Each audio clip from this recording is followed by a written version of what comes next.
Casto out. Enquist in for Washington State.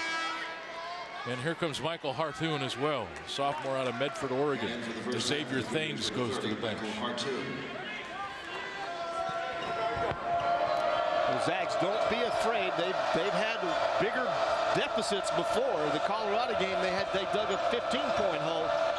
But never question the heart of the Zags. Koprivica into the corner. Hartoon. Jumper from 17 is good. And it's an 11-point Washington State lead. And now a whistle. Foul inside. And I believe they got Charlie Enquist here. If they did, that's his second. They did. That's 5 on Washington State. The Zags do a really nice job, especially Robert, of getting down in the lane and setting down there, trying to get the ball. And when he sets down, the defender either has to get around him or stay behind him. If he stays behind him, Robert's been doing really well at catching the ball and turning and shooting. Rob, baseline. Hartoon with the defense. Stepped into that lane under the basket. Yeah, just like we tell a shooter to get in the division of the guy going baseline, the defense can do the same thing. And a blocking foul called here on Robert Sacre. You know, give Washington State credit. They're going right at Gonzaga. They are being very aggressive on the offensive end. And Nikola Koprivica, you got to love the way he plays the game. He goes hard. I mean, he was somebody before his knee blew out a couple of years ago that Washington State thought would be a very, very good player for him. Koprivica hits the first. Rob Sacre with 2 personal fouls now.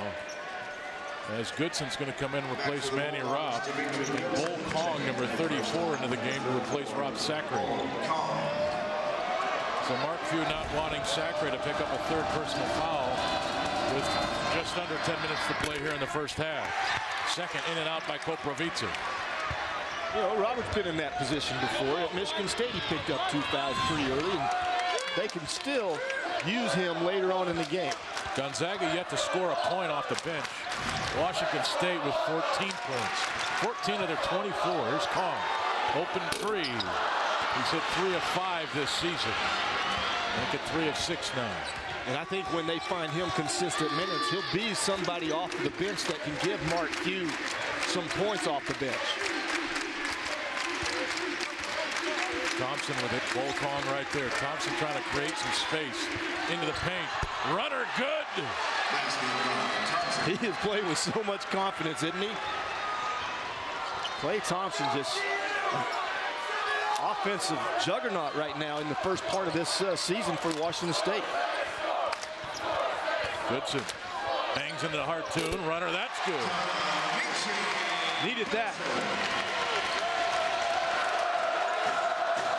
12-point game.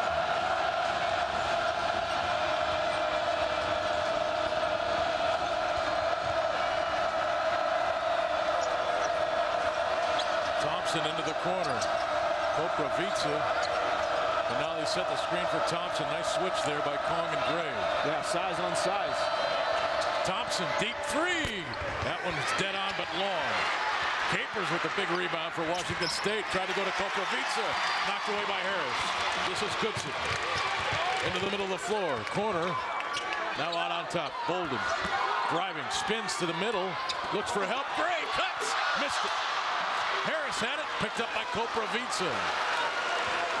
What a possession. I'll tell you what, the ball didn't go in, but there was some fabulous things happening there. There was some good stuff, and I love the way Stephen Gray and Matt Bolden play together. You could just tell right there that he knew Matt was in trouble, so instead of staying out there in the corner, he cut to the basket, and Matt was able to find it.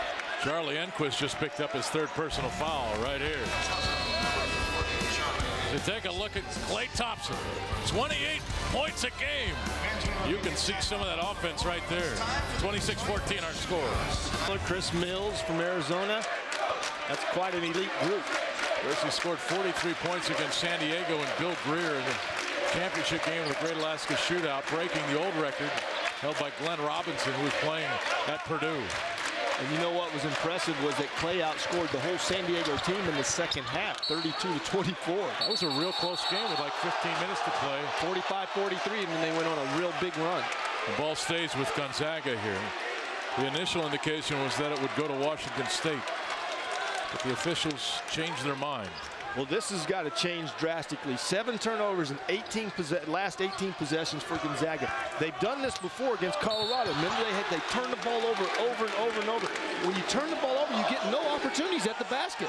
That's why you dig yourself, a big hole like you're digging right now. Klay Thompson picking up his first foul. That's 7 now on Washington State. So Stephen Gray in the 1-and-1. On offense, you always want to give yourself an opportunity to shoot the basketball, and turnovers take that away from you. It's very simple.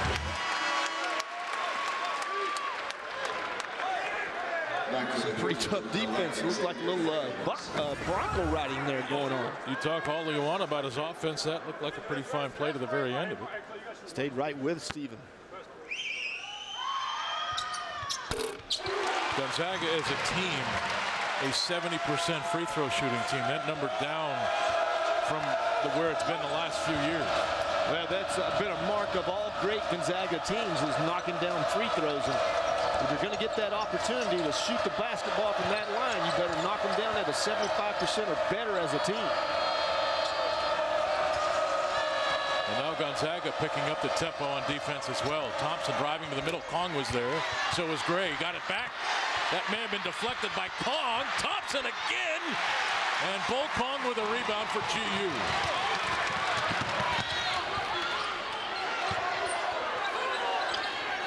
Here's Harris. Right at Casto. Offensive foul. Casto had position. Harris dropped the shoulder. Let's get another look at it.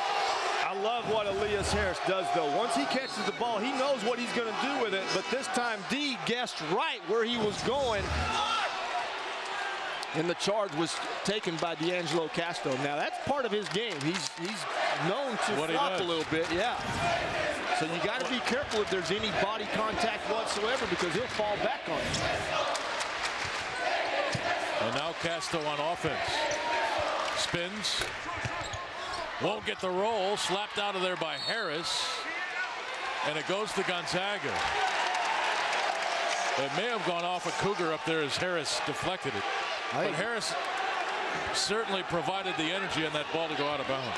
Yeah, I think he was a little frustrated from the charge on the one end, so he took it out on the ball, knocking it out of there.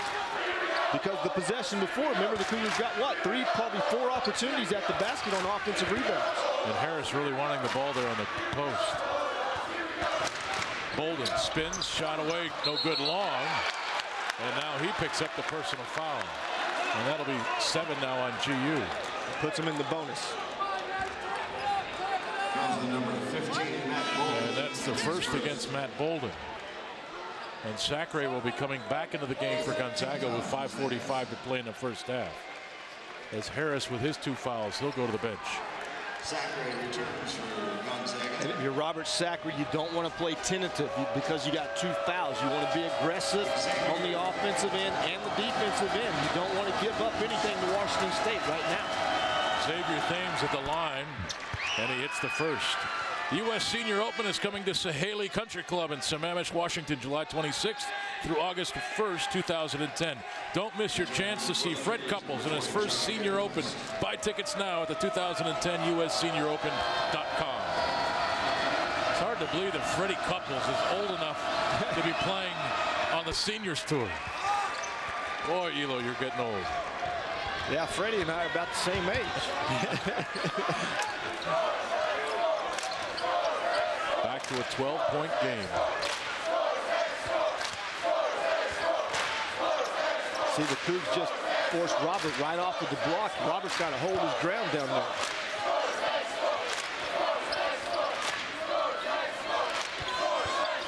Washington State playing the man-to-man.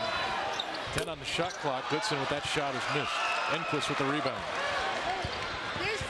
Well, that's a shot WSU will definitely give up. Dimitri's got to do a little better job of picking his shots and shot selection. He's better at going to the basket than he is out there. This is Hartoon, number 30. Now the Cougs being very deliberate on offense. They were attacking the rim here a moment ago ferociously. 7 on the shot clock, and now the carry by Xavier Thames. Too much dribble there. Yeah, he's pounding the ball way too much. When you got a big guy coming out to set the high post screen right at the top of the key, use the screen, get off of it, and get something going. Don't keep pounding the basketball back and forth, but Meek's doing a heck of a job staying in front. Gonzaga's made 1 of their last 8 shots, Kurt, and they're getting killed on the boards. They're getting killed, and I tell you what, every shot is being contested. There's a hand in your face. Olenek to 7.